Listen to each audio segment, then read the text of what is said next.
தமிழ் உறவுகளுக்கு வணக்கம். அதிமுக பெண் தலைவர் கணவர் காலமானார். அதிமுகவின் பெண் தலைவரின் கணவர் காலமானார் என்ற தலைப்பில் இந்த காணொளியை நாம் காண்கிறோம். அதிமுகவின் மூத்த பெண் தலைவரும் முன்னாள் அமைச்சருமான கோகுல இந்திரா. இவர் சிவகங்கை மாவட்டத்தை சார்ந்தவர். அதிமுகவின் அமைப்பு செயலாளராக உள்ளார். செல்வி ஜெயலலிதா முதலமைச்சராக இருந்தபொழுது அமைச்சராக இருந்தார்.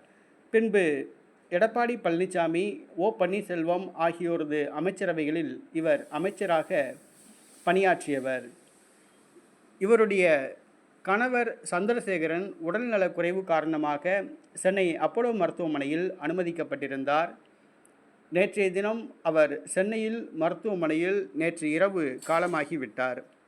அவருடைய உடலுக்கு அதிமுக பொதுச் செயலாளரும் முன்னாள் முதலமைச்சருமான எடப்பாடி பழனிசாமி உள்ளிட்ட அதிமுக நிர்வாகிகள் நேரில் சென்று அஞ்சலி செலுத்தினர்.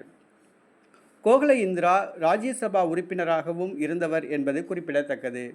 சென்னை அண்ணா நகர் தொகுதியிலிருந்து தமிழக சட்டசபைக்கு தேர்வு செய்யப்பட்டவர். வருகிற சட்டசபை தேர்தலில் போட்டியிட முடிவு செய்துள்ளார்.